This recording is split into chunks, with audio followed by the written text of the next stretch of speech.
Okay, welcome back to the Here's the Deal channel. Thank you for joining me on this Saturday, almost evening. It's kind of the late afternoon. I appreciate you guys being here. Oregon's here, writes on JT Corp Fiction.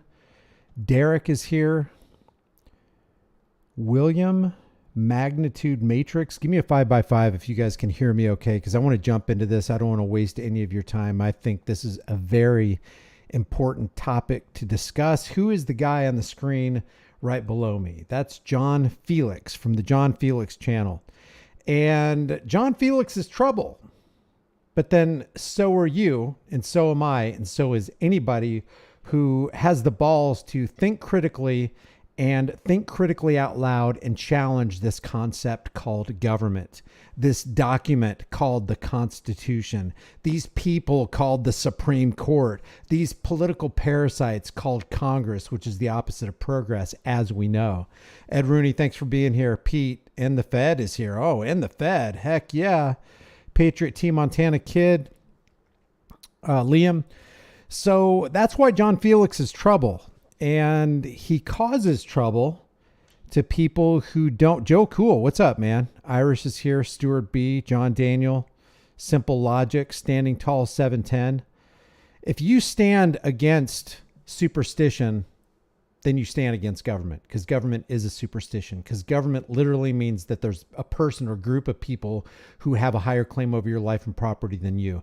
And we have to continue talking about this. People are like, man, you sound like a freaking broken record. You've got to sound like a broken record. You got to drill down and you got to deliver your ideas. And if it takes repetition, then we need to do that.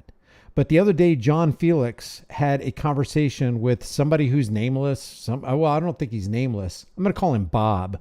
He's faceless. You'll hear his voice, but he's basically a detractor. And in my opinion, he's a detractor for individual rights and freedoms, American rights and freedoms. And there doesn't seem to be any sense for it.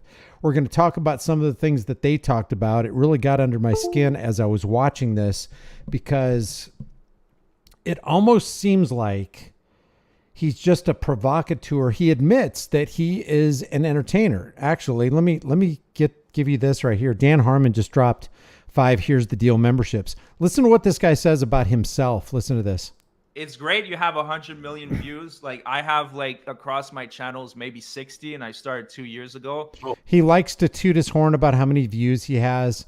That's pretty much beneath anybody who wants to be taken seriously. And by seriously, I mean taken seriously for the truth. If you go to your grave, do you want on your grave that you are an entertainer? Or would you rather have on your gravestone that you were a truth teller and you did the best you could do to make this world a better place in the short time that you had? Listen to this. I'm not a journalist. I'm an entertainer. I'm just some guy on YouTube. Fine. You disseminate information over the internet. You are media. So this guy he claims he's not a journalist. He's just an entertainer. He's just some guy on YouTube. And really, if that's all it amounts to, is that you're just some guy or some gal on YouTube, what good is it? It doesn't even matter. What are you doing with your life? If you're not here to speak truth to power, I mean, people who actually believe they're in power, what the heck are you doing? Because usually the powerful are trying to cut down people who are weaker than them. And it takes true strength and true courage and true integrity to stand against that. And I think that's what John Felix was trying to do here. So we're going to go through some of this, and we're going to look at some of these arguments and some of these statements. Hopefully we're going to do it with as unbiased a view as we possibly can. But stuff like this has to have an object. It has to have a focus. There has to be a direction. And that direction has to be, we got to turn this crazy, insane, tyrannical, oppressive ship around. Because if we don't, we're all sunk. I mean, the ramifications of what John Felix and this other guy are talking about in this mini debate, I say mini debate, it was like 2.5 hours, is heavy duty. It's heavy duty, and it's stuff that we got to stop. We got to pause in our lives, and we got to really digest and think about what the frick is going on. What do these words mean? What do the construction of these sentences mean? How can I get this deeper down in my spirit so it becomes part of me, so that I'm not just in a rote way memorizing things and regurgitating clever catchphrases? What good is that going to do? It's got to be in us. Mencius, who was a philosopher from a long time ago, said to act without clear understanding, to form habits without investigation, to travel a path all one's life without knowing where it really leads. Such is the behavior of the multitude. Most people think like that. Most people turn their minds off and they want other people to do their thinking for them. And that is the power of propaganda. That is what propaganda seeks to do. So a couple of the questions I'm hoping that we can answer in this video, and I'm going to keep it to a few, is what is the press? What are the 5 items articulated in the First Amendment? Do they apply to every one of us, or do they apply only to some of us? Do the religious standards, are those the things that can't be infringed upon or curtailed or abridged? Or does that also apply to, expressing your grievance or petitioning your government, whatever that is, or the press or speech? Does it just apply to some things? Does it only apply to religion and not to speech and not to the press? Is there such a thing? Does the Supreme Court, whether it's the Supreme Court of the state of Washington, which we're going to look at, or the Supreme Court of the United States, do they engage in selective adherence to some portions of the First Amendment? All right, so let's go ahead and listen to some of this right here. On the screen, the nameless, faceless detractor that we'll call Bob, we can also say it backwards, Bob, is bringing up an article here entitled "Being on Social Media Doesn't Make You a Journalist," which the title of the article comes from this Supreme Court case coming out of Washington. And we're going to apply some questions to that as well. Listen to this. When you're exercising you're saying you're exercising your First Amendment right when you do these audits, right? The majority of the time, yes. Okay. So Technically speaking, yes. which aspect of your First Amendment right are you exercising? Gathering matters of public interest. But like which aspect? So is it your right? Is it your free speech? Is freedom of press? Press. Which one is it? Press. Press. Okay, good. So that's what I hear often. So as you can see here, the Supreme Court of Washington has ruled that having a camera and a YouTube channel doesn't make you press. Who ruled this? The Supreme Court of Washington. Washington State. Yeah. Okay. When did that happen? Let me see the date. That was in 2021. Okay. So that sounds unconstitutional. What does that mean? No, that's not free press. This is what happens when there's a disagreement. The courts rule. Like that's how the system works. The courts. Well, yeah, rule. when the courts are constitutional, sure. Okay, but if you're saying just the court's unconstitutional, then it's like that's intellectually dishonest, because who else is supposed to decide? You? He says that's intellectually dishonest, and then he says, who's supposed to decide? You? I think then he says me. Ultimately, the people decide for themselves. That's why we're individual. See, what a lot of people, I think that the fiction of government has been so ingrained in people, and it's so pervasive, and the propaganda has gotten so good that people almost look at government like it's some kind of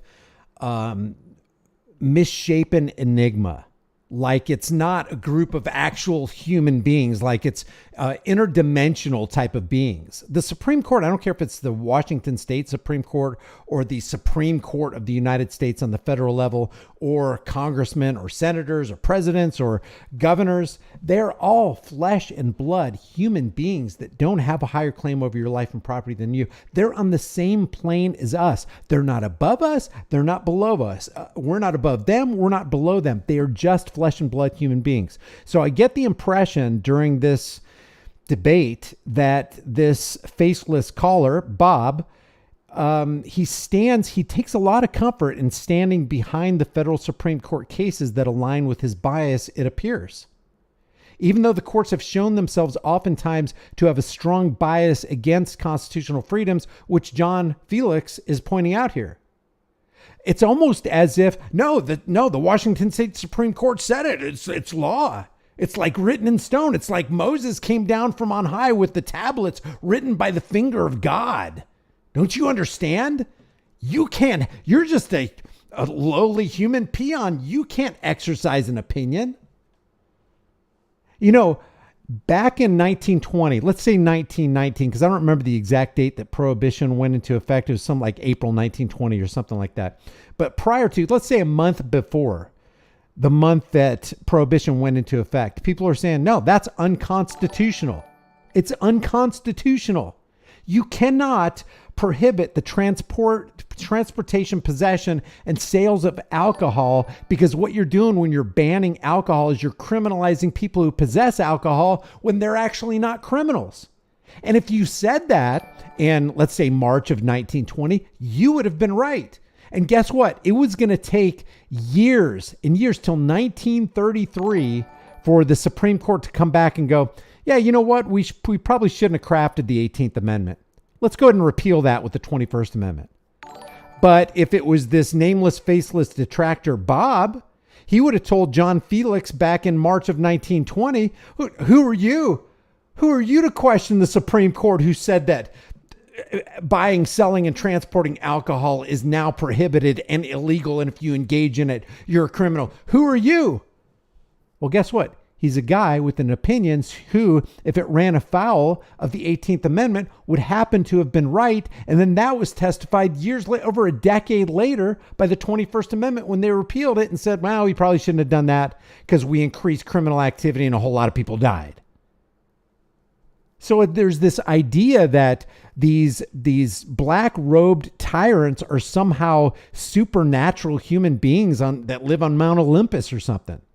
So he takes great comfort in state and federal Supreme Court cases as though, no, that's God right there. That's God. You can't question it.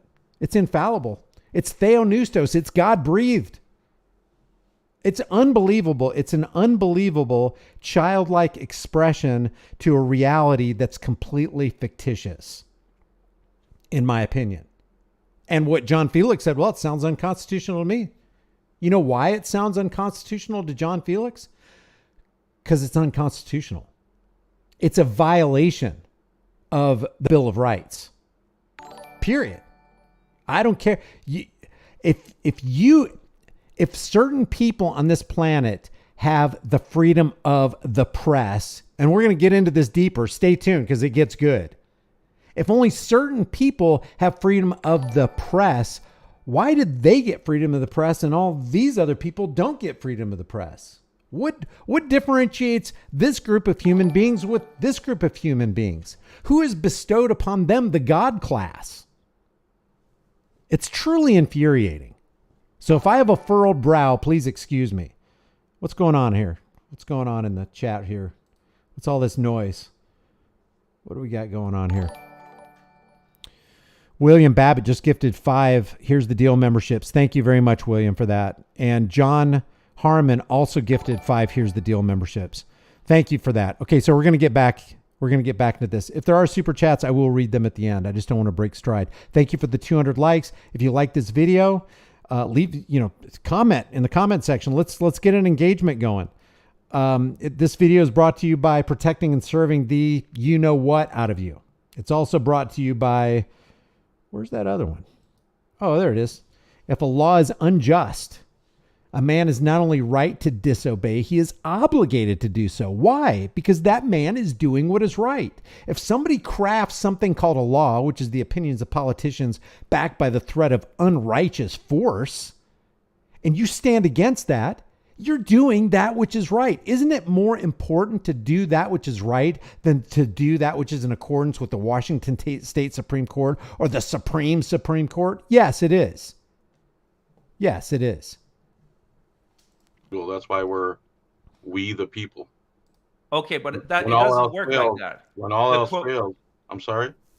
No, but I mean, the courts decide what's constitutional and not. When Okay. there's a disagreement, Well, then that's true. And at the same time, courts strike down everything 50 years later. And the courts have become so disgustingly corrupt at this point. Have you been in a courtroom in the past 30 years? no. Oh, okay. They I mean, don't run. I They don't don't run by the Constitution. I I hope you don't know that. usually commit crimes, so I've I never don't. committed a crime in my life, and I've been in a courtroom a dozen times. Well, that's not true, didn't you? This is another key component to this whole discussion. What is crime? What is law? What is just? What is unjust? And what is crime? I mean, these seem like simple words with very simple, straightforward definitions. But when you're indoctrinated, and I don't know if Bob, this nameless, faceless detractor, I don't know if he's an indoctrinated individual from the public fool system, the 15,000 hour public fool system, but he's exhibiting signs of it. Because when you have basic terms that have basic clear definitions, and you let what Congress says or the Supreme Court says or some kind of legal jargon coming out of some bank of lawyers says, when you let that cloud your mind, you're actually letting go of the staff of reality, in my opinion. So let's listen to this. What is crime? You just commit a crime like a couple months ago. No, I did not commit a crime. I shined a flashlight at the ground, and some strange cop who didn't see anything came up behind me and snagged me up. No, I mean, weren't Who's you? who's the victim of my crime? No, that it doesn't work like that. Okay, so you're gonna say that It doesn't. No, so you're gonna say that if there's no victim, there's no crime, right? Is that your argument? Well, does the Constitution say I have the right to face my accuser? Yeah, I believe it So does. who's my accuser in that crime? The person that's gonna accuse you is the cop that's gonna be on the stand. No. That's not. No. The cop is the witness in the courtroom. He's not the accuser. The accuser is the plaintiff, the person who suffered the damages. Yeah, I understand. I understand where you're coming from. Okay, But for so example, when there's a who's my DUI, accuser? well, for example, when there's a DUI, technically nobody got killed yet, but the Correct. state is the victim because if we only waited for someone to get injured or hurt by a DUI to press charges. Did you hear what he said? The state is the victim. What do you mean? The state is not a person. It's like saying the corporation is the victim. Well, how did a person victimize a nameless, faceless, enigmatic corporation? How can you harm or leave a victim of a nameless, stateless state entity? You can't do it. If there is no true flesh and blood, heart beating in your chest victim, or maybe it's not beating in your chest anymore and you're a victim and you're dead, but you were alive, but what was stolen from you was your life, or what was stolen from you over here was your liberty, or what was stolen from you over here is your property. If there's no theft of life, liberty, and property and the desire to pursue happiness, there is no victim. And if there is no victim, how can a crime have been committed? Who's complaining about a wrong committed to them? The state can't say, hey, a wrong was done to me because you had too much to drink and you got behind the wheel of a car. Where's the damage? How can you make a victim out of vapor? Or it's not, you can't even call the government silly putty because you can't grab it. You can't touch government. You can't go to Washington, D.C. and point at the buildings and go, look at the marble halls of Congress. Behold government. No, the buildings aren't government. The people aren't government. They may be agents of a belief called government. Government is a belief system. That's all it is. The state or statism is a belief system. What are they believing? They're believing that flesh and blood individual right there has a higher claim over the life and property of that flesh and blood individual right there. It's like saying Santa Claus will come down your chimney at 11:58 on December 24th every single year. Just believe me. That it'd be ludicrous to believe that. Just believe me. John Felix has a higher claim over my life and property than me, to the point where he can steal my property and declare that it's legal, and he can escape any and all liability and punishment. He can't. Matter of fact, he can't be punished because he acted under the auspices of government. That is literally the construct of fiction.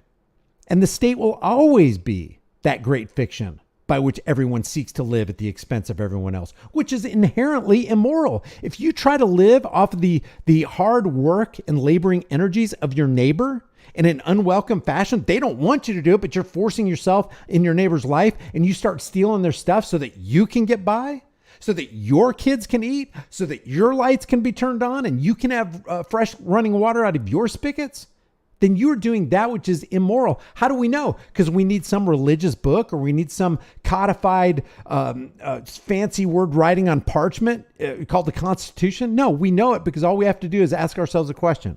The way I'm treating my neighbor, is that the way I would want my neighbor to treat me? And if the answer is no, then you are a frickin' dirt, garbage bag, garbage pail kid hypocrite for doing to your neighbor when you wouldn't want done to you. And you don't need a religious text to figure that out.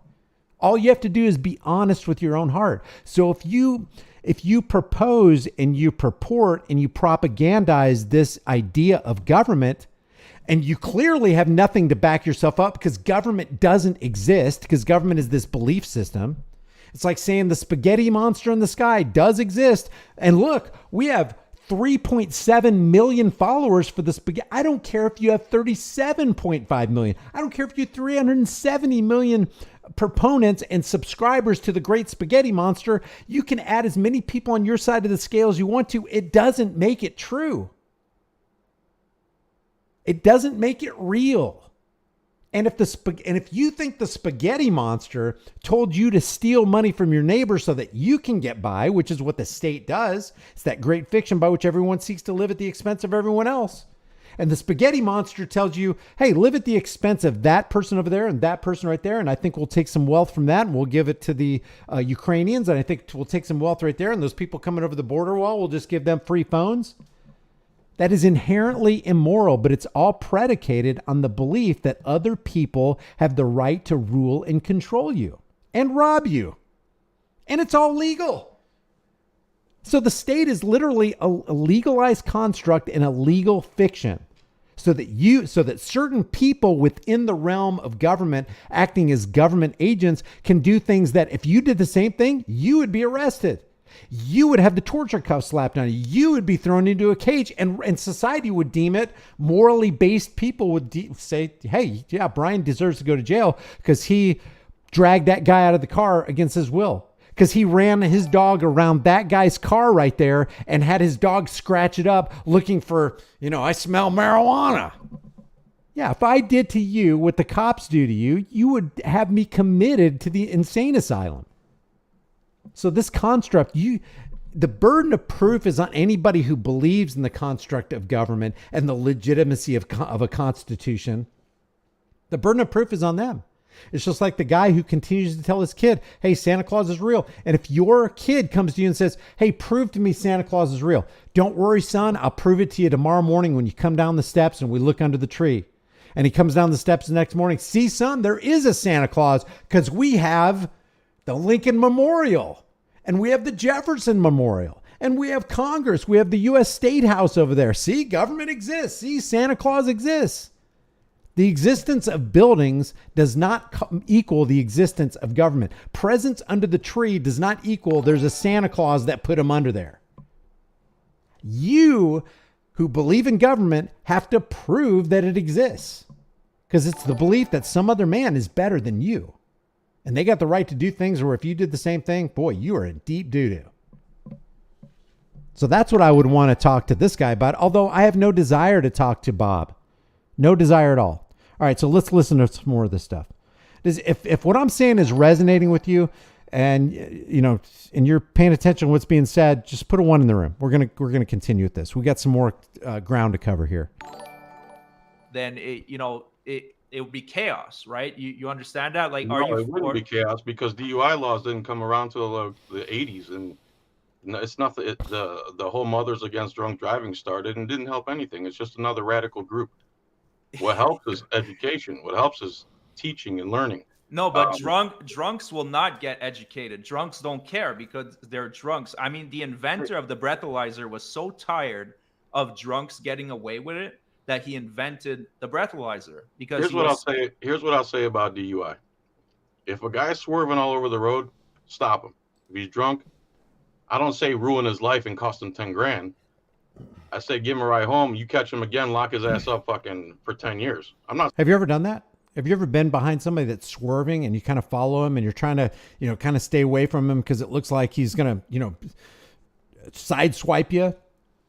But then you take the opportunity and you go, hey, dude, hey, you got to pull your car over and you got to sober up. You cannot be out on the road. You're endangering people. I got a video on my channel of somebody doing just that. Chili DeCastro.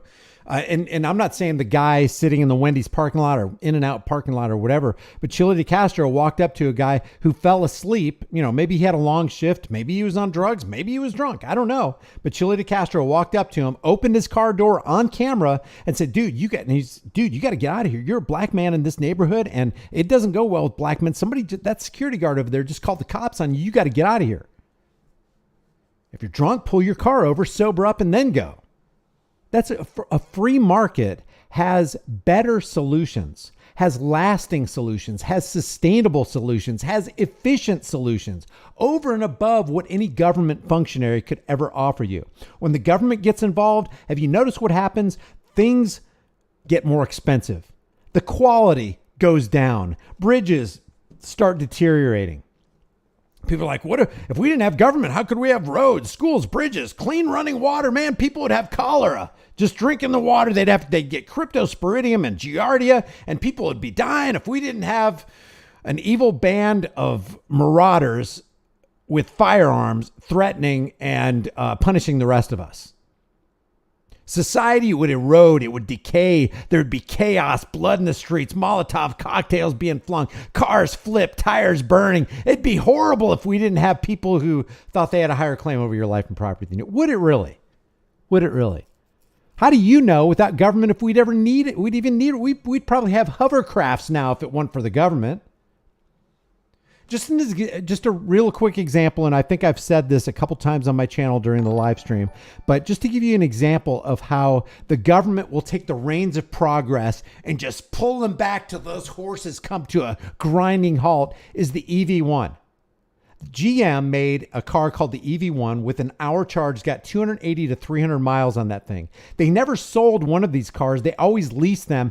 Every single customer had a 100% satisfactory rating because, hey, we were saving on petrol. We were saving on, trips to the gas station and all that kind of stuff. It was efficient. It was effective. It was powerful. Then the government got involved with GM and took transport carriers around to every one of those people who had the EV1. You can look this up. It's documented in a documentary called Who Killed the Electric Car. They rounded all the cars up. They took them out to the Mojave, perfectly good 100% electric vehicles. Look it up. There's only 3 left that actually are operational. Actually, one's been deactivated. I think one's in the Smithsonian and the other one, somebody like Jay Leno has it or something like that. But they took all these perfectly good electric cars back in the early 90s, let's say, and they took them out to the Mojave Desert. They crushed them, dug a big hole, and threw them all in the hole.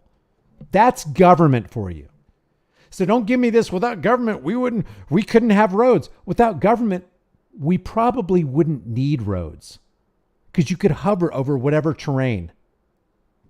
We'd probably have airplane vehicles or whatever. We'd be, I'll tell you what, without the corruption and evil and waste of government, we would probably be so technologically advanced, it wouldn't even be funny. What about Stanley Meyer? Here's another example. Guys, I could go on and ad infinitum. It would make you sick how many examples we could pull up. All of us, none of us is greater than all of us. You guys probably got examples you got rattling around in your head. Stanley Meyer was a guy who, with 3 liters of water, he could go from California to New York. I don't know. It was something ridiculous on water. He had a vehicle that operated 100% on water. Mysteriously, one day, after eating breakfast at a Cracker Barrel, Stanley Meyer died.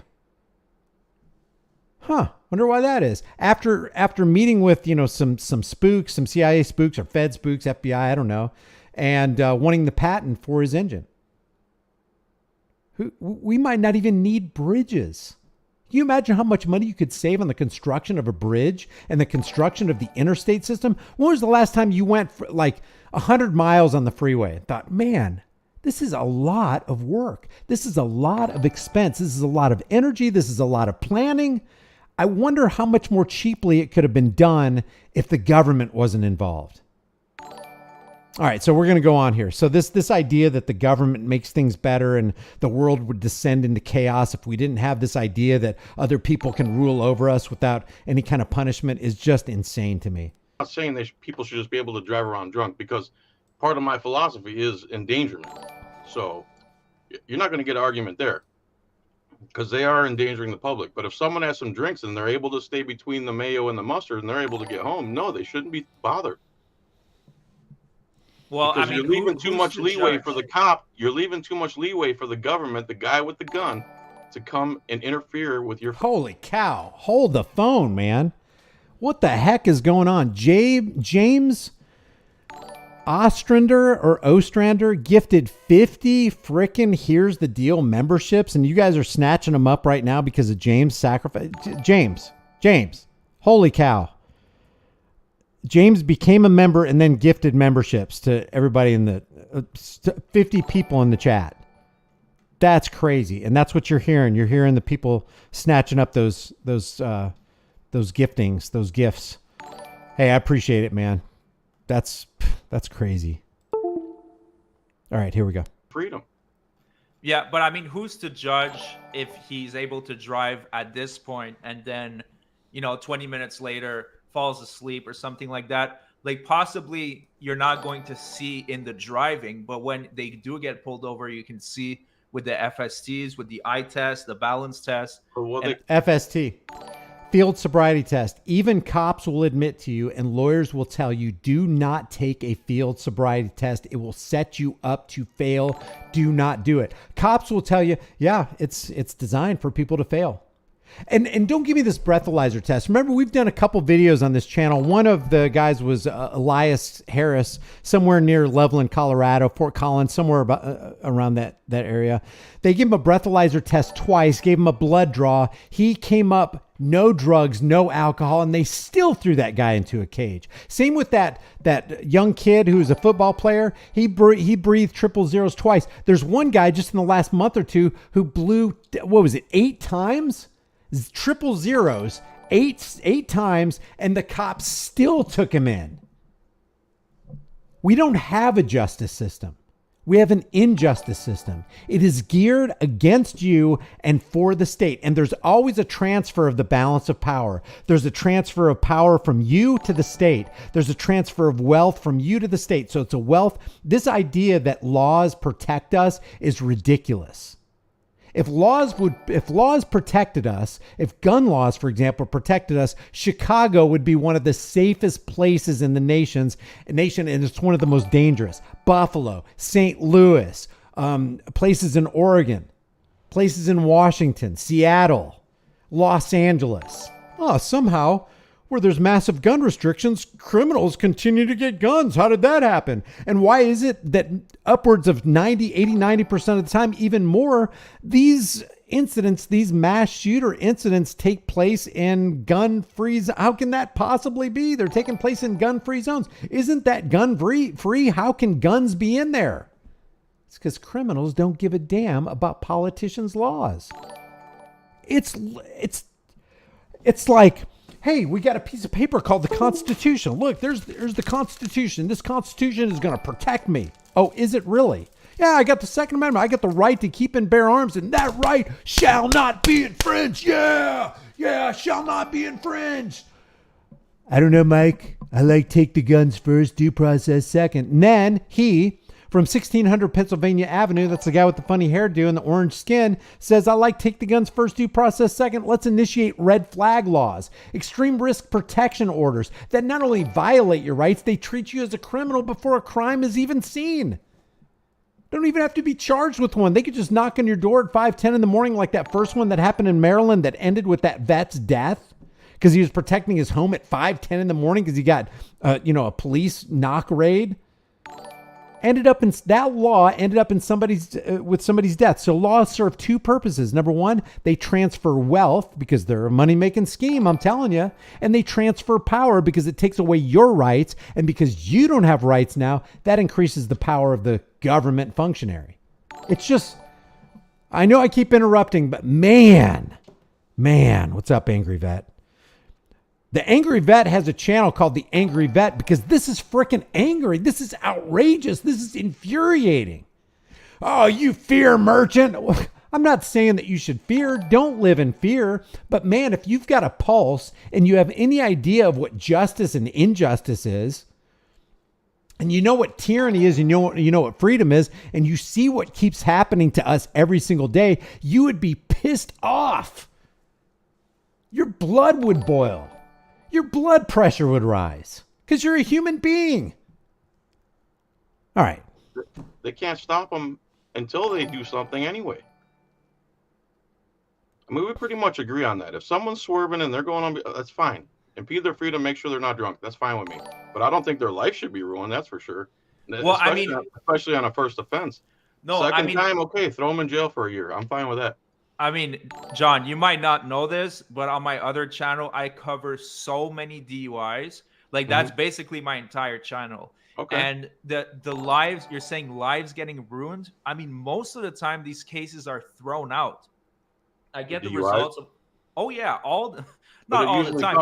Do you know why I don't know about most of the time, but do you know why a lot of those cases, those DUI cases and those DW cases get thrown out?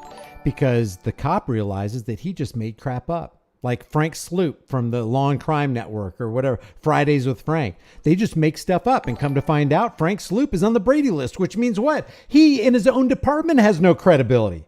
So Frank Sloop, who's, world famous now, and everybody loves Frank Sloop because he gives people breaks every once in a while. He's on the Brady list. The cops put their own on the Brady list and said, Frank doesn't have any credibility. Well, why don't we put him out there for a public relations campaign and really promote the propaganda? You can't even trust Frank Sloop. His own buddies don't even trust him, but he's out there giving tickets and he doesn't show up. Lackluster revealed this one time because this guy driving this Genesis car, which was like an electric car or something like that, showed up when the court date was. Frank Sloop didn't show up because Frank Sloop is just pulling people over for no freaking reason. Just like these cops trying to meet quotas, DWI or DUI quotas, they don't show up because there's a pay to play scheme going on.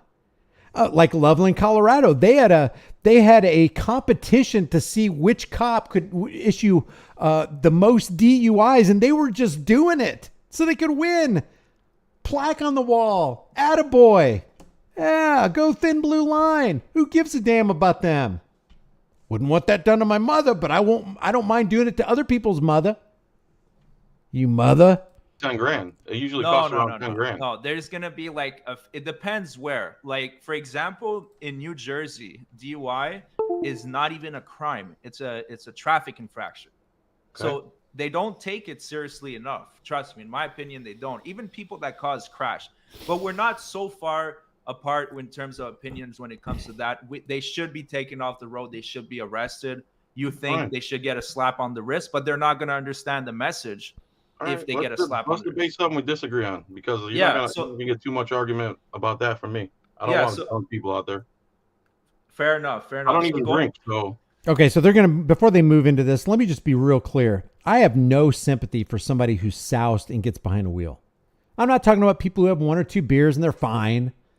If you have one or two or three beers, you're going to blow a positive and they're going to take you in and they're going to attempt to ruin your life. It might threaten your job. You're going to go to jail. You could get RAPED'd in there. It's going to cost you money, court fees, driver's license points. Your insurance are going to go up. And all you had was two or three beers. You were fine. You were fine. So I have no tolerance for people who are drunk and they can't even, they're causing accidents, getting head-on collisions with a minivan full of, family members. It's just, it's disgusting and infuriating. But the answer to that is not, we need to ratchet up and increase the power of the government. That'll save us. Yeah, I mean, I drink. I love having cognac expensive cognac too. That's another thing that this Bob likes to do. He likes to talk about how, expensive his tastes are, how many views he's got, how short a time he's been in it's just pretty disgusting. I don't care how many views I have. I don't care how popular people get. You know what? We're losing everything. The government can seize we're going to talk about this in a second. Stay tuned. You'll want to see this last part. The government can seize everything you've ever worked for, and they don't have to charge you for a crime. And John Felix brings this up, and it kind of puts this guy back on his heels. It's almost like he'd never heard of civil asset forfeiture before. If you've never heard of, and I'm not downing you if you haven't, okay, because you don't do this for a living, but put a one in the room if you've never heard of civil asset forfeiture. There could be a lot of people. And if you haven't, stay tuned. Even if you have, stay tuned. You're going to want to hear what Bob says about civil asset forfeiture, and you're going to want to hear what John Felix says about it. By the way, John Felix, I think is John Felix still in the room? I thought I saw him. So I wrote to him to send me an email. Hey, John, can you send me an email right now with your phone number just before you forget about it? Because my email gets pretty full and I don't want it to get covered up. I want to find it. Maybe we can talk tonight if you want. If this doesn't do it for you, Here we go. I'm showing it to you black on white that the Supreme Court has ruled that a YouTube channel does not a journalist make. And based on what grounds? I mean, based on the law, they're the court. Who am I? Who am I, and who are you to tell them that they're wrong? That's the court. And that is the mentality of, and God, I don't want to use the boot muncher, leather muncher terminology. Okay, let's think of something different. Let's see. That's just the terminology of somebody who's been brainwashed. Who am I? Who are you? The Supreme Court gods have spoken. It's in black and white. Can't you see it? Look, behold, Moses with glowing face is coming down from on high with tablets of stone written by the finger of God. That's literally, he might as well say it like that. Who am I? Who are you? But the black robe tyrants over there in the state of Washington, they said it's like this. So a YouTube does not a journalist make. Doesn't that sound good? We can almost make a journalist is not a YouTube. I mean, a YouTube star does not a journalist make. We are not talking about journalism, although we could. We're not talking about reporters, although we could. We're not talking about media personality, although we could. I want to stay within the framework of the First Amendment, the press. What the hell is the press? Who has it? If I have it, could it be that you don't have it? If you don't have it and I do have it, what's the differentiation there? Why do I have it and you don't have it? What God bestowed it upon me but didn't bless you with it? That's what we got to talk about. Okay, so he is hard and fast. It's in black and white. Don't you see it? Here, have a little more cognac, expensive cognac. Maybe then you'll be able to. Here, take some mushrooms. Take some. Oh, I smell a little weed on you. I smell a little weed. The Constitution's pretty plain English, man. That's who tells them. Yeah, the but some of it is what they have to be congruent with. Yeah. So in Florida, I'm a journalist, but in Washington, I'm not. Is that what you're telling me right now? Boom. Because this is just Washington Supreme Court. And even if it was the federal Supreme Court, you mean to tell me I was a journalist yesterday, but now that the Supreme Court has given their godly edict, now I'm not? You mean to tell me in March of 1920, before they passed prohibition, I was fine transporting, buying, selling, using, possessing alcohol, but all of a sudden when the clock struck midnight in my time zone, do you realize people in New York were criminals before people in Oklahoma or California? And then people in Florida and then people in Texas were criminal before people in New Mexico. Did you know that? When the clock struck 12, ding, ding, ding, ding, you weren't a criminal until the clock struck midnight. What kind of magic legislative pixie dust is this that you are believing in, that you literally believe that you're a criminal in a particular time zone? Oh, I can call my aunt in California from New York and go, well, auntie, I am a criminal right now. Well, and then you can hear her go, glug, glug, glug, glug, glug. Well, I'm not for the next 2 hours or 3 hours or whatever the time difference is. What is it, 3 hours from New York to California? I'm not. I'm still sipping my expensive cognac. Hey, let's transport this. We got another 3 hours. That's how dumb. That's how dumb the idea of government and laws and prohibition and banning and legal and illegal is. It's ridiculous. Troll was high on cognac during the debate. I don't know. Saying that in Washington they ruled it. It could happen in other states. I'm just saying this is one example. They're doing that because they're upset that people are exercising their right to free press and they don't want eyes on them. Could be. The government wants to watch you. They don't want to be watched. Could be. That was funny. I mean, Most you likely. have all the buzzwords. You have all the buzzwords, and that's why you got, 250,000 subscribers. And so now he gets to just easily shove off what John Felix said, which is a very good point. The reason cops don't want you recording is because they don't want you to have the power to force them into the transparency that they say they believe in. Same thing with the courts. Why do you think why was the Ghislaine Maxwell trial not recorded? Why did the judge not allow cameras into the Ghislaine Maxwell Jeffrey, Mr. Island? Why was that not able to be recorded? But you could record all day long the O.J. Simpson trial. Why is a free press? Why is a public interest story kept from the public by the rogue tyrants? Because that's what they are. They are rogue tyrants. And they're saying, oh, there's no room in my courtroom for the freedom of the press or the freedom of speech. Oh, by the way, you better have been disarmed because there is no Second Amendment in my courtroom. You can't, in a courtroom in America, I'm not talking about North Korea. I'm not talking about communist China. I'm not talking about some deep, dark, in Moscow.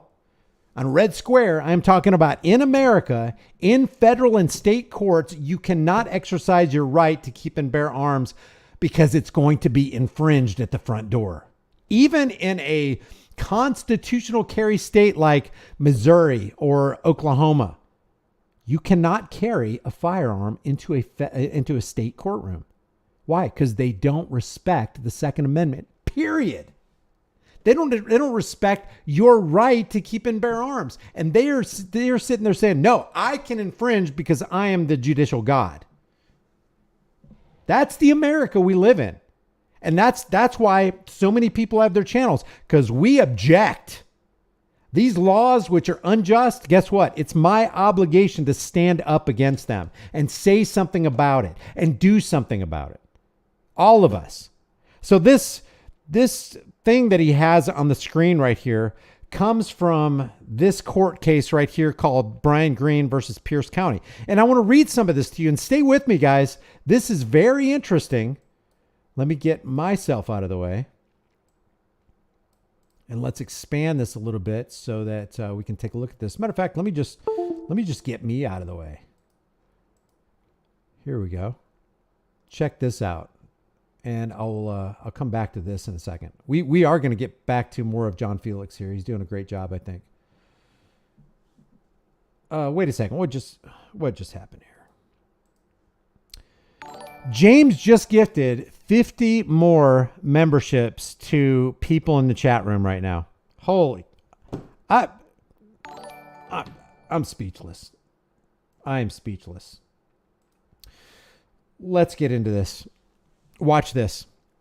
The reason I'm going over this is because this is what Bob, the nameless, faceless detractor, is saying to John Felix. But let's keep it in context, okay?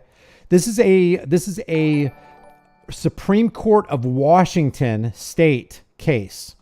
Says Public Records Act was created to inform people of Washington of the actions of state agencies and to ensure access to records of the same. It requires that state agencies produce records at the public's request, and that's what this YouTuber did. We're going to watch that.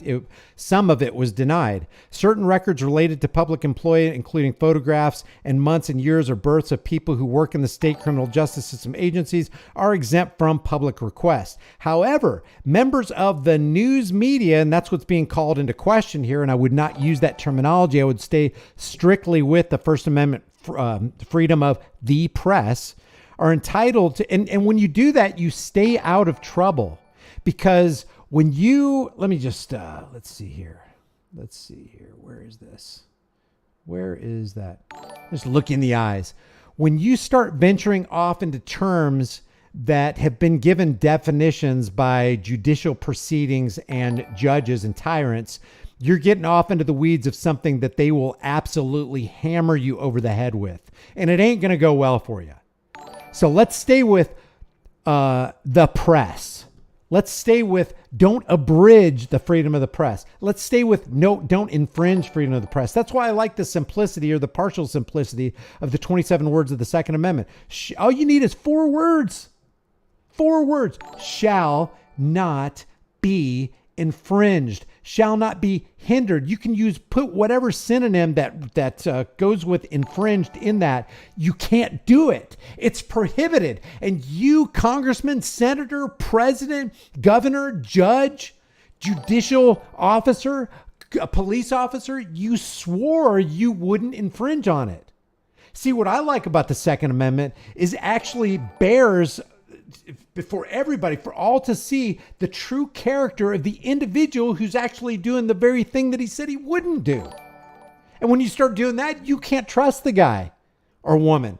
I don't care what kind of clown costume they have. I don't care what kind of authority. I don't care what kind of fancy hat they wear or what fancy plaque they have on their door or how long they've been in office. They violated their oath to keep you safe and not violate you. And here they are violating you and making all kinds of excuses for it. So disgusting.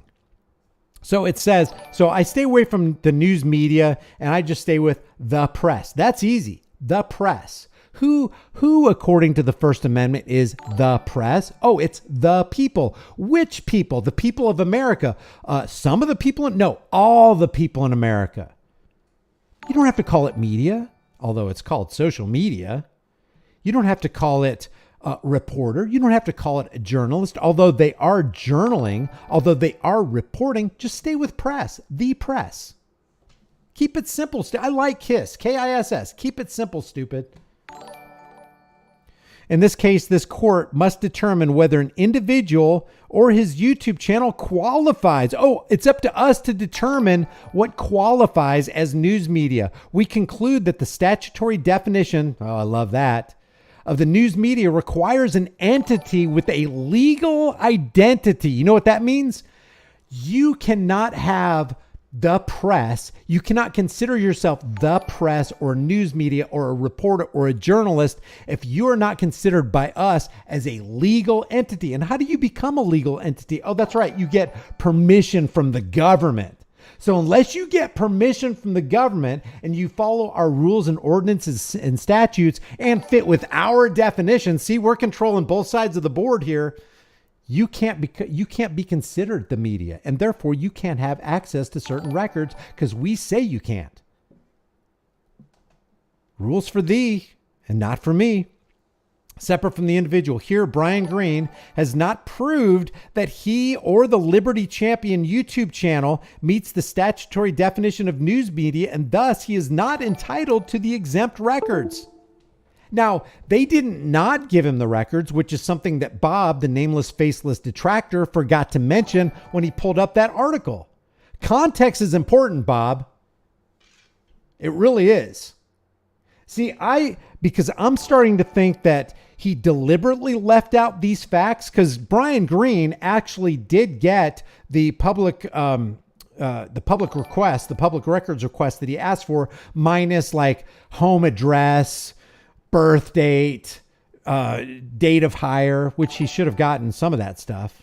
I understand not giving some of that stuff, but they give it to some people that they deem news media, but they won't give it to you, Brian Green. So what we got here is we got discrimination. We got this case here of discrimination. That's right. That's what we got is discrimination. Therefore, we reverse the trial court in part. So the trial court, the appellate court, actually ruled in Brian Green's favor, and the Supreme Court of Washington struck it down. Bob didn't mention that.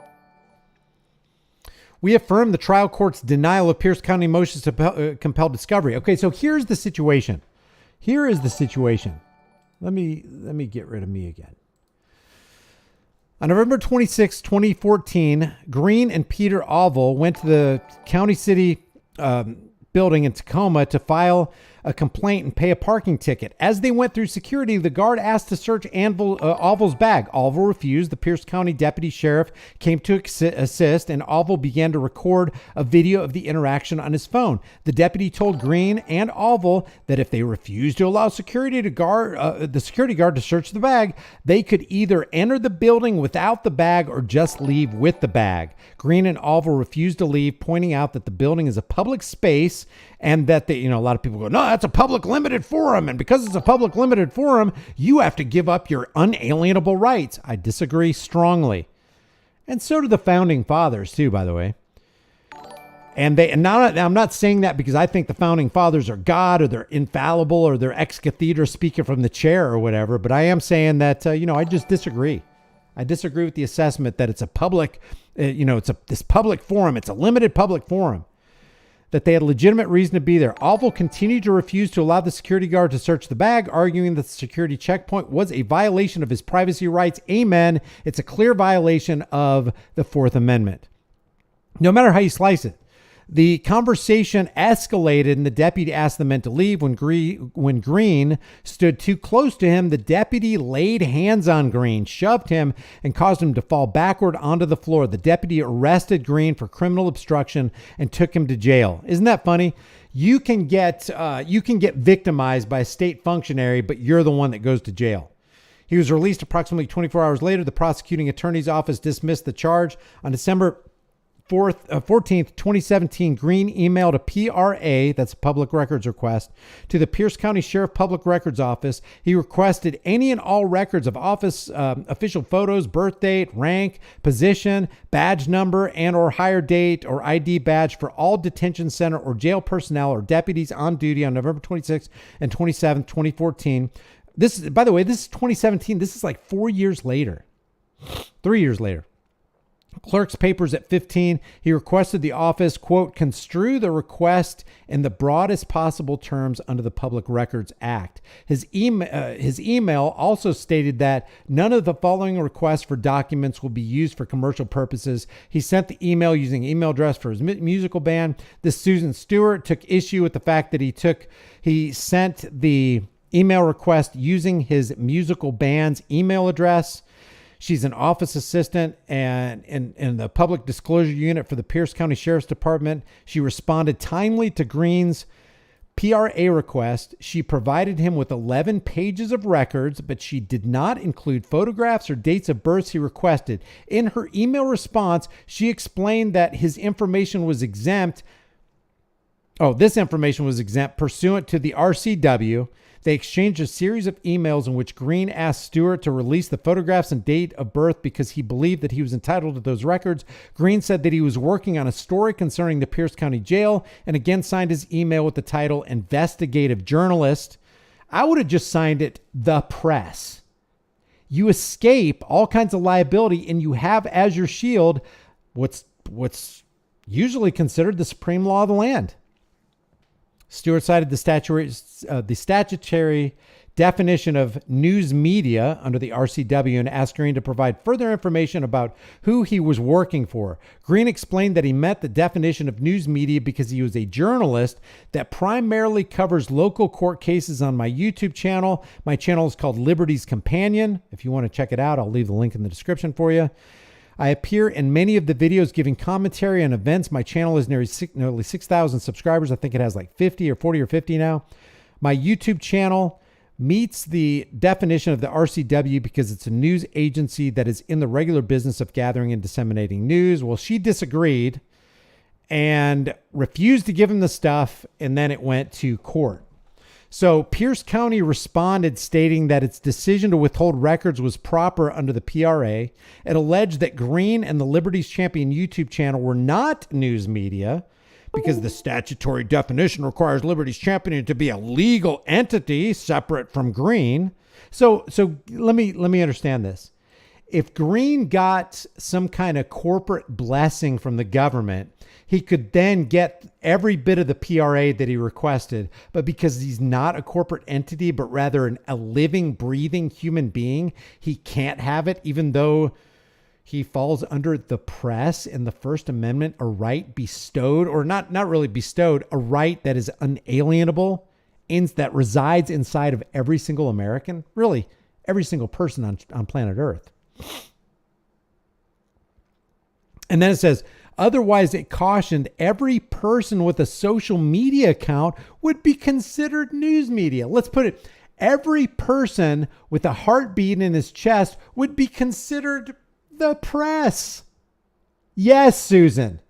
Yes, Washington Supreme Court. Yes, Bob, who doesn't care about the freedoms of the First Amendment that he says that he loves. Yes. Yes, every man, woman, and child who wants to act as the press is the press. How do I know? Because every man, woman, and child has, as an unalienable right, the freedom of speech and the freedom to exercise whatever religion and worship whatever God he wants to, and to petition the government for redress of grievances, whatever that means. He has RAPS, RAPPS, religion, assembly, petition, press, speech. He's got all of it, or he's got none of it. You can't pick and choose, Washington Supreme Court. And like John Felix said, well, that's unconstitutional. Absolutely is.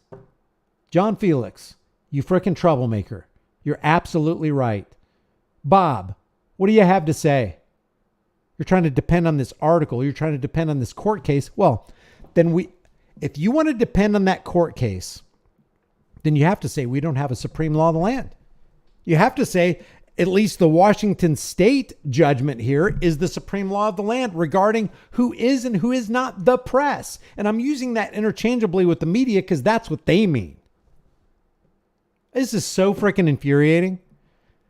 Liberty's champion must have corporate structure, generate revenue, have employees, and pay compensation because we say we're the gods. We can arbitrarily make any edict we want and you have to follow it. It's law. It's better than the tablets that came down on from Mount Sinai.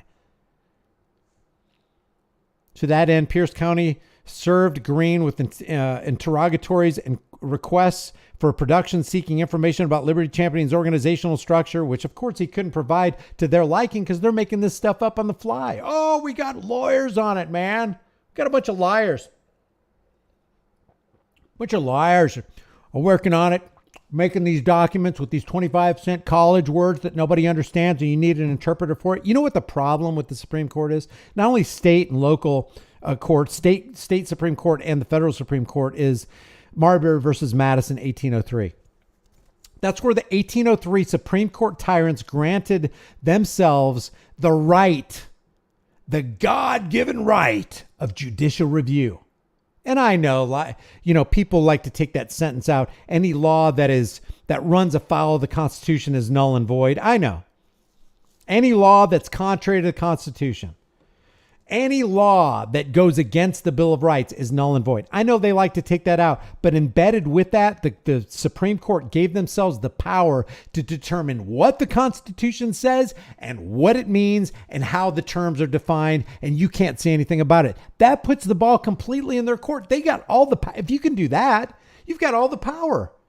It's like on the financial spectrum, you had Amschel Rothschild saying, hey, give me control over the nation's money. I don't give a damn who makes it. I don't care who the senators are. I don't care who the congressmen are. I don't care who the president of the United States is. I don't care if they're Republican or Democrat. I own the purse strings of the entire nation.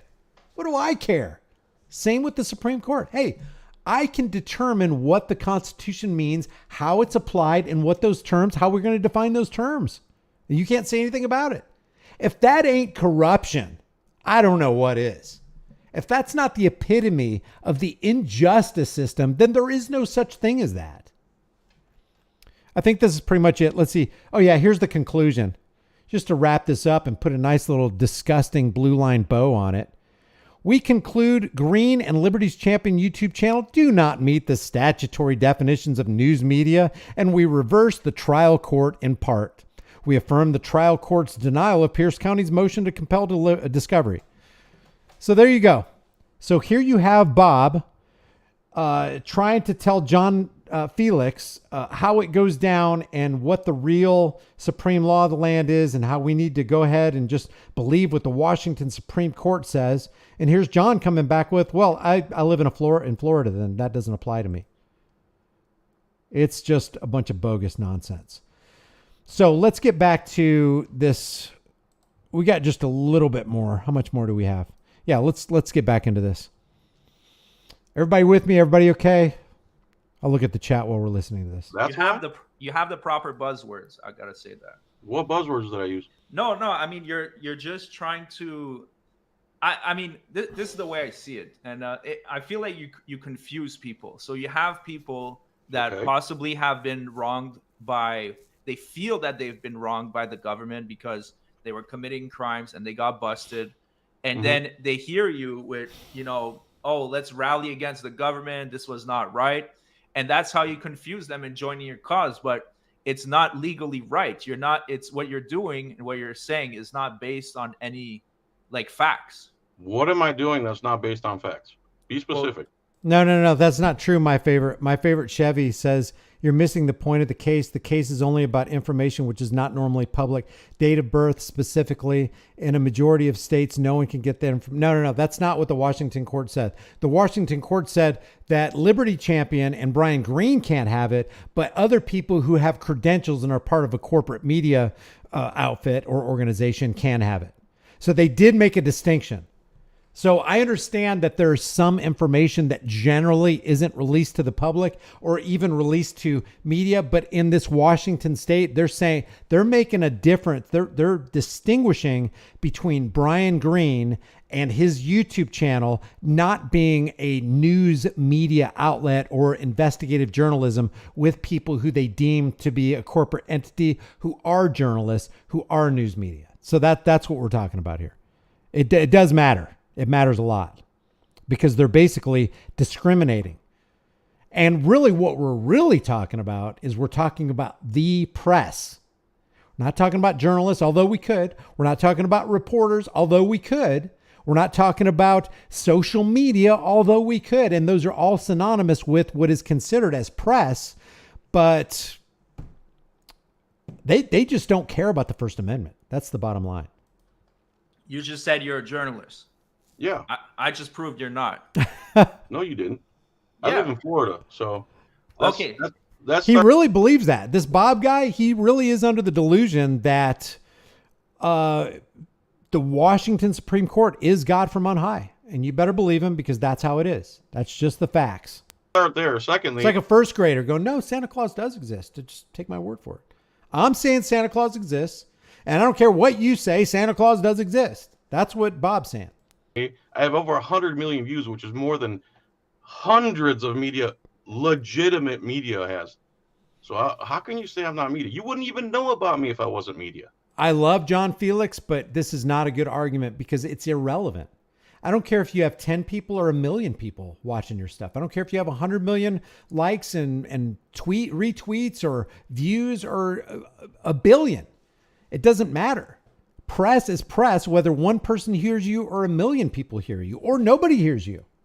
Maybe you put out a report and you put it up on Twitter and you don't get 1 view or YouTube. Doesn't mean you weren't press. If a tree falls in the forest, can you hear it? It doesn't matter if you hear it or not. Will it make a sound? We know that it does. Is anybody going to pick up the waves of those sound into their physical eardrum? Well, not if they're not around. Doesn't mean it didn't make a sound. There's every indication to believe that it does make a sound. But you don't not become pressed because your audience is too small. So I love John, and I just disagree with him on this. No, I mean you are an entertainer. You're an entertainer. You're a YouTuber. Media doesn't mean news only. Media doesn't mean news only. I'll tell you right now, I am not an entertainer. I'm not here to entertain you. I am not here to drop your barrier and make you happy or sad or whatever. I am here to give you information. I am here to give you what I perceive to be the truth. If it's not the truth, then we have a discussion about it. We try to find out what the truth is. And we dig our claws and we scrape and we turn over every rock and we get down in the mud and we get dirty and we don't care because all we want is truth. Whether that truth makes you feel good or it makes you cry, that is absolutely irrelevant. Whether it makes you come back for more, whether it makes you subscribe or unsubscribe or hit that like button or share, it doesn't matter. I am not an entertainer. But this guy, this Bob guy says he is. Yeah, Media I is mean media. it's great you have 100 million views. Like I have like across my channels maybe 60, and I started 2 years ago. So when people start, oh my God, when people start just patting themselves on the back, you know that there's some kind of profound insecurity present. I don't know. So if But you're not I'm not media, media. so you're I'm not. not Yeah, of media. course you are. Then how would I know about you? I'm not a journalist. I'm an entertainer. I'm just some guy on YouTube. Fine, you disseminate information over the internet. You are media.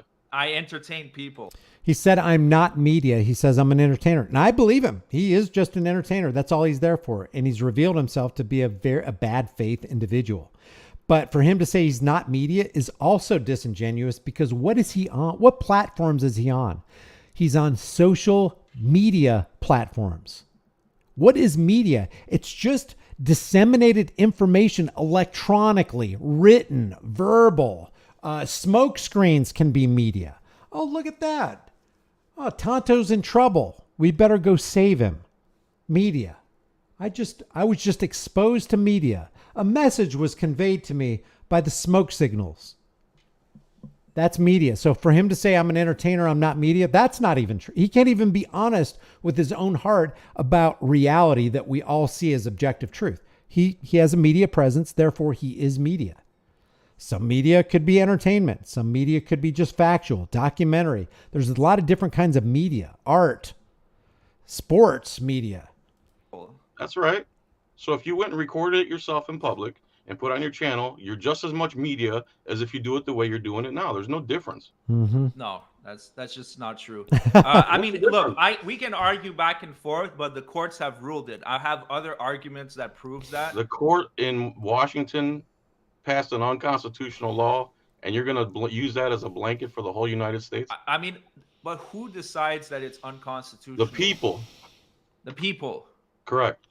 No, the Yes. courts. When there's a disagreement between people and the government, that's when the courts step in. I forgot which clause. See, I don't agree that I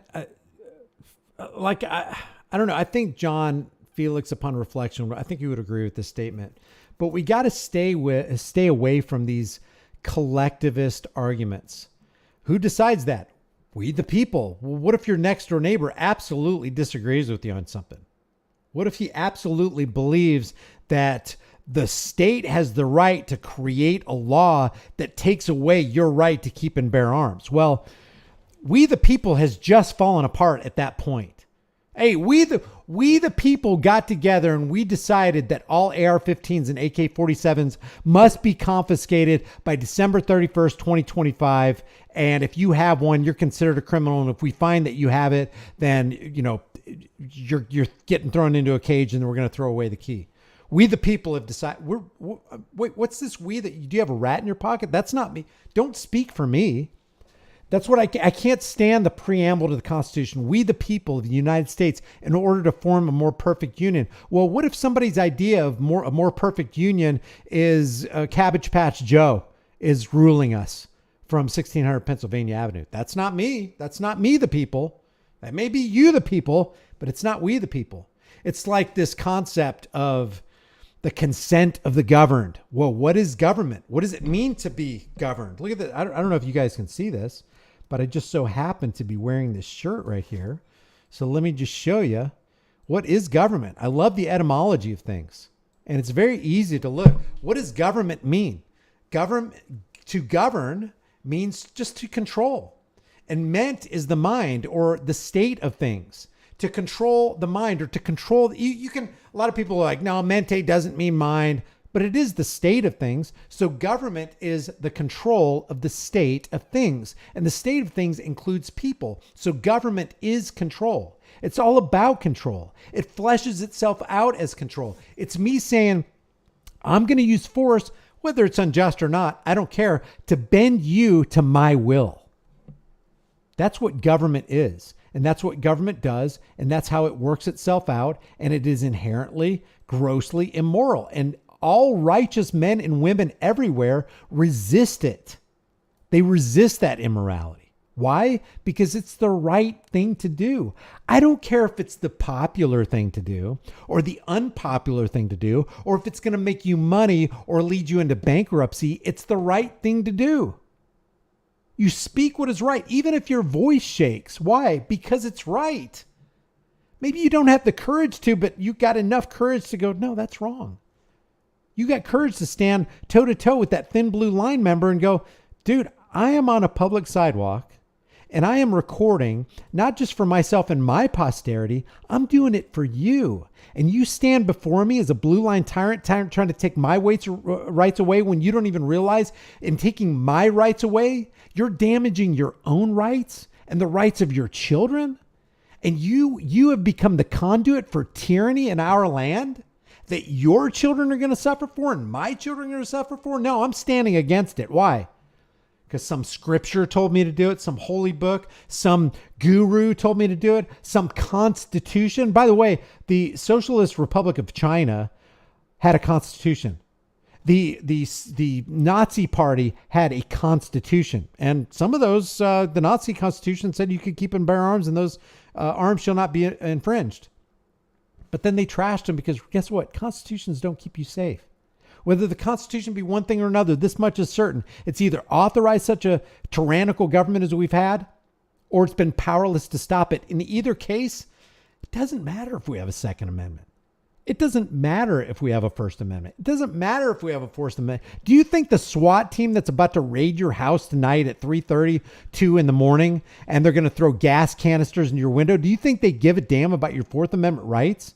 Do you think they deliberated before they destroyed the lives of Dennis Tuttle and Regina? Do you think Philip Brailsford gave a rat's ass about Daniel Shaver's right to be secure in his person? Do you think for a moment that the guy who choked out Eric Garner in New York for selling single unit cigarettes on the streets of New York City before he took all the breath out of his life, do you think he cared that Eric Garner had any kind of American freedoms?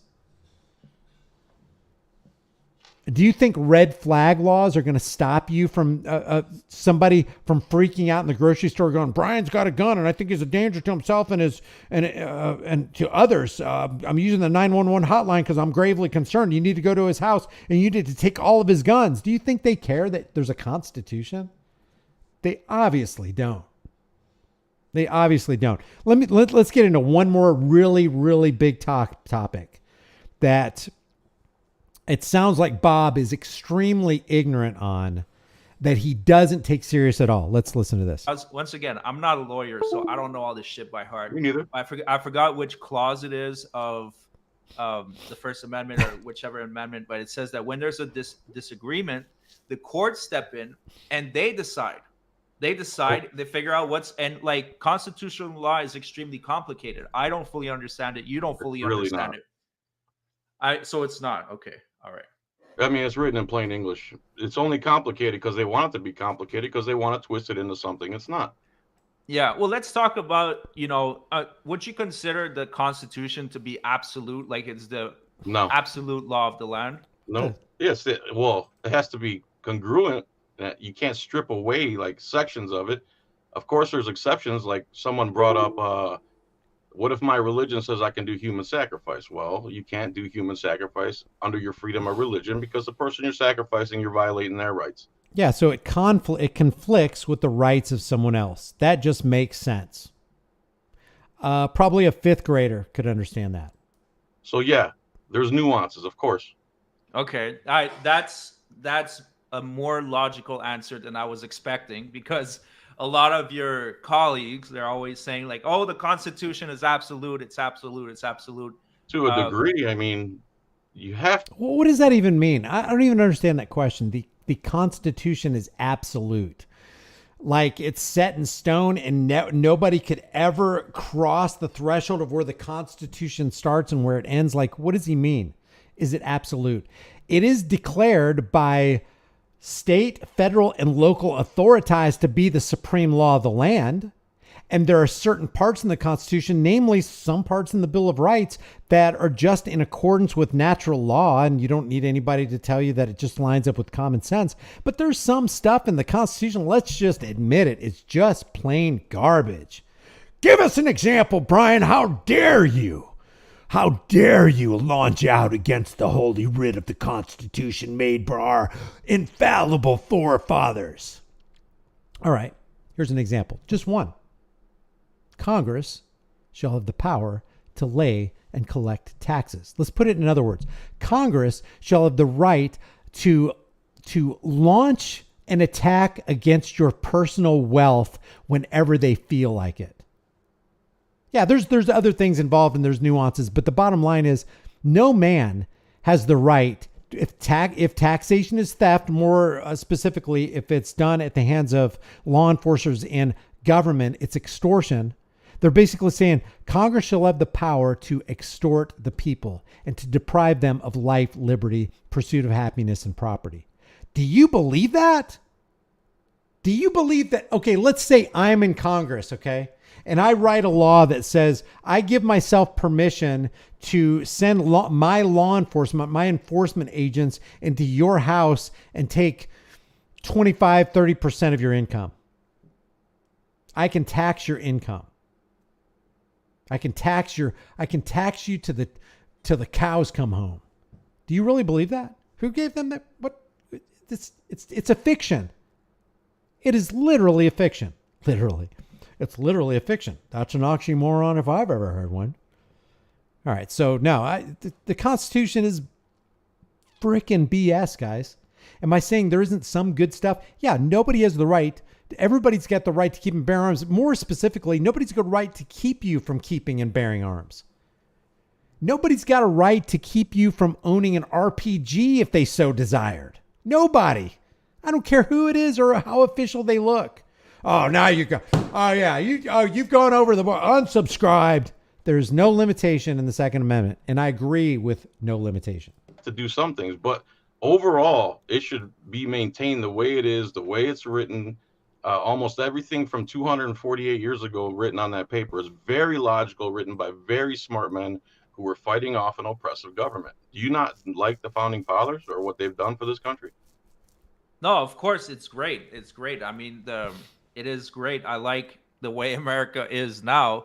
I wouldn't have it any other way. Like, I mean, I go about my business. I have my YouTube channel. When I go drive around, I don't get pulled over because I don't break the law, and I just live my life. Like, okay, before we go on with this, just let me demonstrate to you one more time how little the Constitution actually means and how it's not even a roadblock at all. While the ink was probably still drying on the Constitution in 1798, they saw their first violation, uber violation of the First Amendment, freedom of speech and free press rights in the Alien Sedition Acts. You remember that? Jeffersonian Republicans said that the Sedition Act violated the First Amendment, and it did, because it stifled legitimate criticisms of the government. It shut down free speech and free press. 1798, guys. Little history lesson for you. When was the Constitution, the Bill of Rights, finally ratified? They didn't care about the First Amendment before the turn of the century, 1798. And here's the killer right here. Jefferson viewed that the Alien Sedition Act, also violated the 9th and 10th Amendments. But here's the kicker. In the Alien and Sedition Act, they stacked the deck against any political opposition, but they were able to criticize the Federalist president, or they were not able to criticize the Federalist president, John Adams, but they were able to voice criticism against the vice president, Thomas Jefferson. That's how padded cell, freaky, out of control the early government was, and how little they considered the value of any First Amendment right that they thought anybody could have. And I'm not saying that was the only violation of free speech and free press rights, because, you know, in the 1860s, just what was it? Not even 63 years later, tyrant Abraham Lincoln was arresting Northern journalists from Northern papers, established papers, and putting them in prison because they breathed words and wrote words of criticism against His Highness. They don't care about the First Amendment. They don't care about the Fourth Amendment. Lincoln didn't care about the 10th Amendment. You know, Lincoln early on in his career said, hey, you have the right of secession. Anybody, if a government becomes too oppressive, you can secede, you can pull away, you can release yourself from the bands of those government. You can create yourself new ones that you think is going to affect you a greater freedom for yourself and your family and your posterity. Then he becomes president. He's like, no, I got to keep the Union together. I don't care if it costs 614,000 lives. And we need to hire Sherman to burn everything from here to the sea. We're going to kill people, man. Because we got to keep the Union together. That's a tyrant. I'm not only going to take away all your freedoms, I'm going to take away your lives because we got to keep the Union together. What kind of nonsense is that? Pure You've freedom. never been pulled over in your life? No, we have been pulled over, but I mean, it hasn't You happened don't break in the the law, last. so you've never gone 1 mile an hour over the speed limit? No, but you don't get pulled over for that. I mean, I don't know how you drive. You don't get pulled over. Actually, for that. there's a YouTube video where a cop pulled a guy over for going 5 under. Yep. 5 under. Yep. Covered Correct. it. All right. Let me just. Okay. let me Here's just the preface last. Here's the last part. Listen to this. This will get. This is going to be the burr under your saddle. this. As much as like you're not as radical-ish as I thought you are. Well, what would make you think I'm Yeah. radical? Did you do any research? Yes, I watch your channel. I'm not as radical as you think I am. Like there are bad cops. I don't think you're radical. I think you're dishonest, bro. Honestly. I'm not. Bro, I'm not dishonest. Let me give you my philosophy on how things should be, and tell me what you disagree with. So my philosophy is no victim, no damages, no trespass, no public endangerment like DUI, no crime, and you're free to do as you please. How do you? That's basically the bottom line. That's what I'm saying. What do you think? I mean, I think it's too much of a blanket statement because one What do you interpretation. disagree with? You. Well, So you want because there of to be. because the way you're saying no victims, no damages, Mhm. it's like it's subjective. It's too subjective. So if you think the cops in the court system, I can't even think of anything more objective. Okay, is there a victim or not? Yes, there's a victim. Okay, what damages befell them? What was property stolen from them? Was their property damaged and nobody wanted to recompense them for it? Was there physical? Was there bodily damage? That's absolutely. I do not understand Bob saying that's extremely subjective. But listen, here's the icing on the cake, and then we're going to wrap this up. don't work hand in glove to I'm going to wrap this up. I'll read super chats after this, guys. Promise. steal money and extort the public. You're very naive, sir. Steal money. All right. But They I mean, they back, $20 billion a year in traffic tickets. They kill 3 Americans a day, about 20 dogs a day. That's just in traffic tickets. Don't throw in civil asset forfeiture. Now the courts have ruled civil asset forfeiture is legal. Now you as an American, are you going to say yes, it's legal because they said so? A car pulling up on the highway and stealing $91,000 from you for no reason? I think he's referring to Stephen Lara, but listen to what Bob says. Bob is clueless on what's really going on where the rubber meets the road and how police are absolutely abusing their power and violating rights. Listen to this. You think that's legal because the court said it's legal? I mean, so you're talking about. And not only did the courts say civil asset forfeiture is legal, Donald Trump is for civil asset forfeiture. Joe Biden is for civil asset forfeiture. Barack Obama was for civil asset forfeiture. All the sheriffs everywhere in the 3,144 counties in America, as testified by Sheriff Jim Skinner on a document that they wrote to Dan Red Flag Law, Eye Patch McCain Crenshaw about HR 1525 saying, hey, we need a civil asset forfeiture to keep on going. Every single sheriff signed on to that. So you can't say that there's any sheriff in the land, according to Sheriff Jim Skinner from the National Sheriff's Association, every one of them signed on to, yes, we need to violate rights without charge, without trial, without due process of law. There's no criminal accusation. We're just going to take your money. We want that, say the sheriffs in America. Proceeds of crime. No, I'm not talking about proceeds of a crime. Yeah. Listen, okay, this is important because he has a profound misunderstanding of civil asset forfeiture. He's extremely ignorant on it. Think that's legal because the court said it's legal? I mean, so you're talking about proceeds of crime? No, I'm not talking about proceeds of a crime. I'm talking about civil asset forfeiture where they pull you over. They said, "Do you have any large amounts of cash?" One guy had his whole life savings. They took it from him. Period. He didn't do anything wrong. That's civil Yeah, no, asset forfeiture. that I don't agree with, but I Well, do it's the understand. law, No, though. But it's the hold on, hold law. on. Let me rebuttal. Let me rebuttal. Go ahead. That I don't agree with, but for example, if I was, let's say I had 30 grand or 40 grand and I'm like traveling and whatever, just driving around, they Mhm. pull over, they want to take it. Listen closely to this. This is super freaking important. Listen to this. Here is his scenario. This is his ironclad scenario to tell you, hey, this ain't going to happen to me because ... Listen close. For example, if I was, let's say I had 30 grand or 40 grand and I'm like traveling and whatever, just driving around, they Mhm. pull over, they want to take it. I could prove where I got it from. As long as you can prove where you got it from, then they can't take it. Right? What do you mean prove what you mean they're right on the side of the road? Yeah, I could No, no, prove no, it. no, no, no, no, no, no, no, no, no, no. They just take it. And then you have to hire a lawyer if you have any money left and sue them and prove that you weren't using that money for nefarious reasons. Otherwise, they send 25% of it up to the feds, and then it's literally stealing, but it's the law. I don't know. I What don't do you know if think? I I agree should with take that. it. I I should mean, just go to the I don't court? think the cop would seize it in the first place. I don't think the cop would seize it in the first place, but wait, there's more. If Oops. you have a legitimate reason and you prove where it's coming from. Let My me man, you're very naive, my man. Please look up I'm civil very asset naive. forfeiture in the Institute for Justice and what they have done to people on the side of the road. The cops were doing it so much that they tried to pull over the same car and fought with each other. This one's mine. No, this one's mine. Well, I haven't seen that case. I mean, I'll take your word for it. But I've documented all this stuff. I'm just saying, if I was Here we go. driving around and I had a large amount of cash, they wouldn't take it from me because I would Yes, they prove them. would. They wouldn't because I would Dude. prove them exactly where it's coming from. How? And You can't prove it on the side. Listen to him again. They would not take my money because I would show them the receipts. I've got the transaction receipts from my bank. They would not take it from me, says Bob.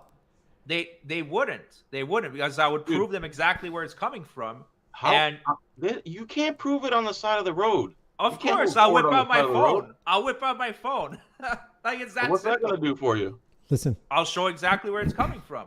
I'll show my bank account, YouTube analytics, show Bro, if they want withdrawals. to take your money on the side of the road, they're going to take it. Period. Point blank. I mean, this is a hypothetical scenario. No, right it's now. not. It happens all the time. amen. It is not, and it does. John's right. It happens all the time. Let me prove it to you. We have video evidence of it happening just in one example, let alone a bunch. So you got Bob, the nameless, faceless detractor and hater of liberty, I will say. And I'm not going too far to say that, saying that the cop will not take my 30,000 or 20,000 in cash, my high volume of cash that I'm traveling with my family, because I'll get on my phone and I will show them the receipts. I will prove to them where it comes from. Watch this. Stephen keeps I'm going to have to interrupt a little bit on this because I think there's copyrighted info on this. So I'm going to have to interrupt a little bit, but you're going to get the gist of what's going on here. Stephen Lara is traveling from Texas to California to visit his daughters. He's carrying $87,000 worth of cash. In the bags where the cash is, he has physical receipts for every dollar and where it came from out of his bank account. savings in cash. Maybe that's uncommon, but as the officer acknowledges, it's not illegal. I have nothing to hide from you. I appreciate that. Give me a few seconds. Can I make a couple phone calls, right? The officer first calls his superior. He interrupts that call to speak again with the DEA agent. Are you on your way out here? Okay, I'm just going to pause it real quick, real quick break here because this that humming in the background, I'm pretty convinced that it's copyrighted. So listen to this. Watch the wad of receipts. This cop even makes a comment about the receipts on body cam. Okay, I'm waiting to hear back from Shane to see if he comes out here. This is it's a strange one, but not a strange one.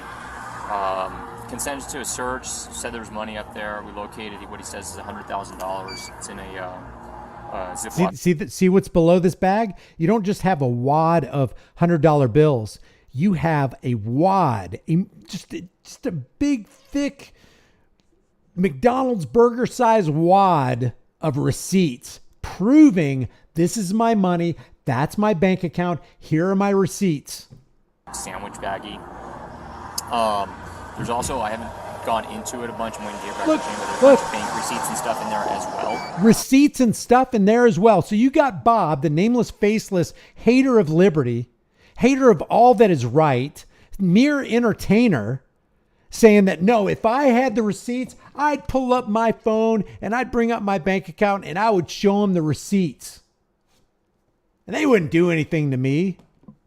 That is being so freaking ignorant. I don't know if it's willful ignorance. Maybe he's not privy to this kind of situation. Maybe he needs to educate himself on the horrors of civil asset forfeiture. But John Felix knocked it out of the park when he brought up civil asset forfeiture, because he actually revealed not just the deficiency within Bob, he revealed Bob's character. This is why I have no desire to speak to Bob. I have no desire to debate with Bob, because I believe that when somebody has reached the point that Bob has reached and he's become so disingenuous that he can't even be honest with his own heart, there's no reason to have a conversation. None. So listen to the rest of this. Look at Stephen Lara completely trusting the Thin Blue Line gang. To show the current, this might be Shane. Hold on 1 second. This is Shane. We'll play with that.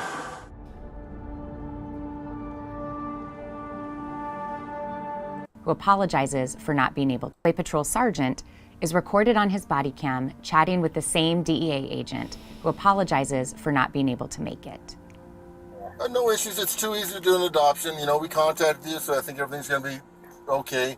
And No probable cause to seize Stephen's money. All the officers have is a large amount of cash, and cash is not a crime. But the sergeant isn't giving up. No, that's not all they have. They have a large amount of cash, and they have the bank receipts to prove where all that large amount of cash came from, and still they stole it from him. This trusting dude that did, I don't know how many tours of duty that he did, but he was in the military, and all these other people saying, oh yeah, I'm in the military. And then they stabbed their fellow vet in the frickin' back. It's enough to make you want to, it's just disgusting, man. why the distrust for the banking system? That's why the vet is angry. That's why we have a channel called The Angry Vet, because of this crap right here. They don't care about your rights. They don't care about your life. They don't care that they're not going to leave you $1 to your name so you can get gas so you can arrive safely or arrive at all at your daughter's. They don't care what kind of economic hardship they've laid upon you. They got some cash. They got it in their hand, and boy, that power makes them feel good. Trust them. That's just my reasoning. It's my personal thing. Oh, I'm not trying And, to convince you I one way or like- the other. It's just it's not usual. After questioning Stephen, the sergeant speaks privately with the officer who pulled him over. What are your thoughts, Chris? Listen to this. I kind of leaning more towards it's odd, but It's odd, but it's not packaged it's like not. normal. No, and he's answering the questions. There's receipts here, and it There's receipts there. Receipts means proof. Receipts means evidence. The only reason, I mean, and this isn't a sound probable cause reason, but the only reason that these cops would have is no longer there. Because Stephen Lara can prove where that money came from. How about all these other people? If you had a large amount of cash, would you be able to prove where you got it from? Don't you kind of wad up those little receipts and kind of throw them away because you don't want to be, have a paper clutter? I would like to put the dog on the currency now. okay.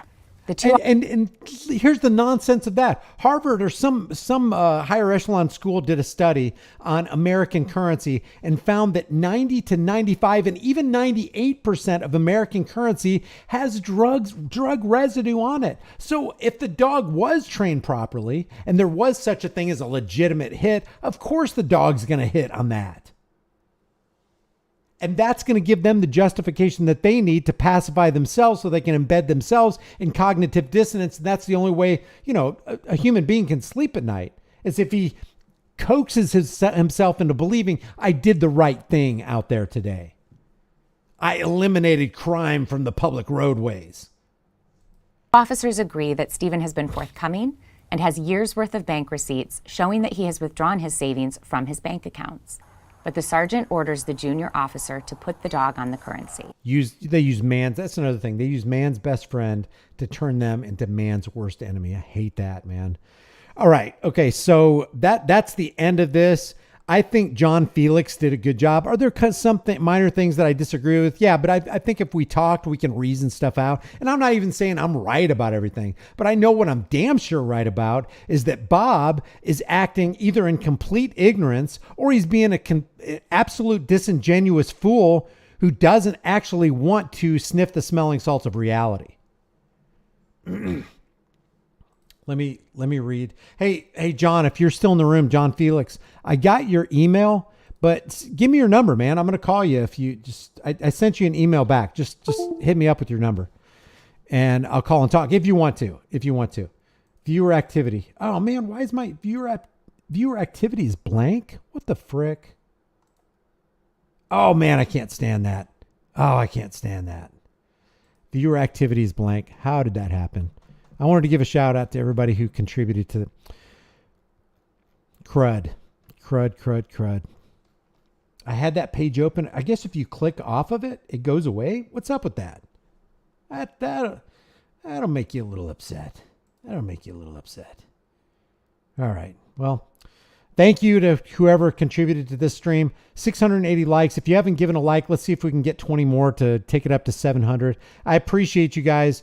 Thanks for joining. I appreciate John Felix, going through this because it was a hair pulling out experience for me listening to this guy come up with stuff that really just the redcoats would have been proud. They would have been proud of what this guy was spewing. So, again, this video is brought to you by if a law is unjust, a man is not only right to disobey it, he's obligated to do so. And it's also brought to you by, where's the other one? Protecting and serving the you-know-what out of you. These are two of the many brand new designs I have in the store. If you want to support the channel, the link is in the description, pinned comment. Give this video a like, share it with everybody you know. But the more important takeaway here is know what your rights are because you have unalienable rights.